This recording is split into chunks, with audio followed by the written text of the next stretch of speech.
11 سال لگاتار انہوں نے حج کیا۔ 11 سال کے بعد جب حج کرنے کا موقع آیا، مقام ابراہیم کے پاس کھڑے ہو کر رو رہے ہیں، اللہ اللہ اللہ میرے حج کو قبول فرما۔ کسی اللہ والے نے دیکھا، بیٹا کیا ہو گیا، کیا بات ہے، اتنا کیوں رو رہے ہو؟ کہا ملا جی 11 سال سے میں حج کر رہا ہوں، ہر سال میرے خواب کے اندر ایک ہی بات آتی ہے حج کرنے کے بعد، تیرا حج اس سال قبول نہیں ہوا، تیرا حج 11 سال تک میرا حج قبول نہیں ہوا۔ اس وجہ سے اللہ سے ہاتھ اٹھا کر میں زار و قطر رو کر اللہ سے بھیک مانگ رہا ہوں، اللہ میرے حج کو قبول فرما، اللہ میرے حج کو قبول فرما۔ کہا بیٹا تمہارے امی ابو سے کچھ رابطہ ہے؟ ہاں رابطہ ہو کر تو کئی سارے سال ہو گئے، بس وہی چیز تمہارے حج کی قبولیت کے لیے رکاوٹ بن رہی ہے، جاؤ پہلے تم اپنے امی ابو کو مناؤ، بعد میں پھر آ کر حج کرنا بولے۔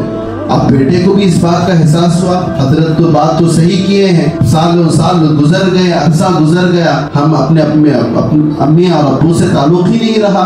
تو بیوی سے جا کر کہا بیگم ابھی چھٹیاں آ رہی ہیں، ان چھٹیوں کے اندر میں اپنے امی ابو کے یہاں ہو کر آ جاتا ہوں، خیر خیریت لے کر آ جاتا ہوں۔ چنانچہ چھٹیاں آئی، گرمی ایسا کچھ موسموں کی چھٹی آئی، یہ صاحب تنہا اپنے ملک کے لیے نکل گئے، اور اپنے بستی کے اندر جب داخل ہوئے تو ان کو ایک شرم آئی، اتنے سال کے بعد میں بغیر بات کیے، پتہ نہیں ہے یا نہیں ہے، کس حالت میں ہے پتہ نہیں، کسی کو کہا، گلی کی کسی بچوں کو پکڑ کر پوچھا بیٹا یہاں فلانے گھر کے اندر ایک بزرگ لوگ تھے، وہ کہاں ہے؟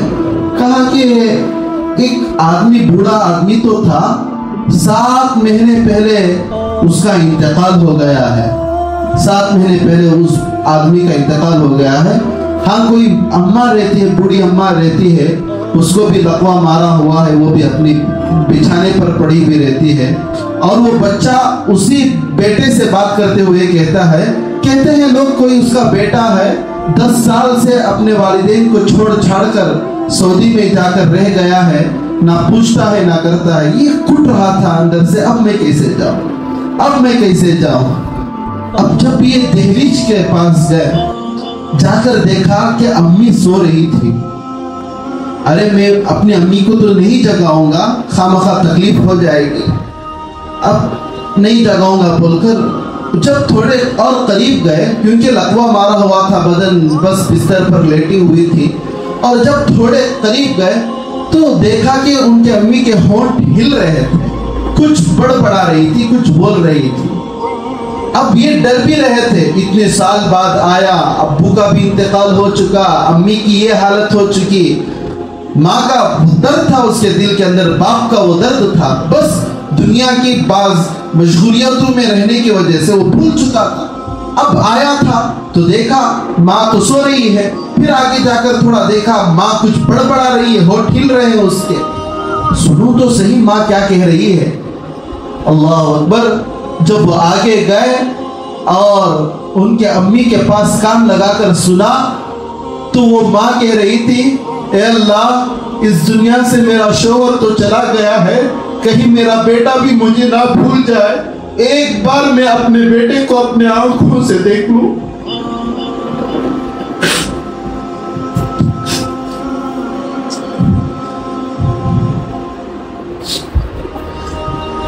اے اللہ میرا شوہر تو مجھے چھوڑ کر چلا گیا، مجھے کوئی دیکھنے والا نہیں ہے، میرے بیٹے کو مجھ سے ملا دے بول کر یہ دعائیں کر رہی تھی۔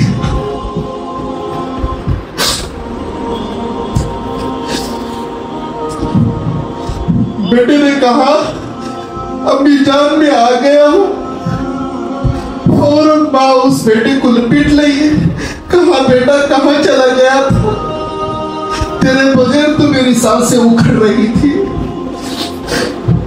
یہ ہوتی ہے مائیں، جب تک ہوتی ہے ان کی قدر کر لینا چاہیے، اور جب تک ہوتی ہے ایک دوسرے کا سہارا بن کر چلے جانا چاہیے۔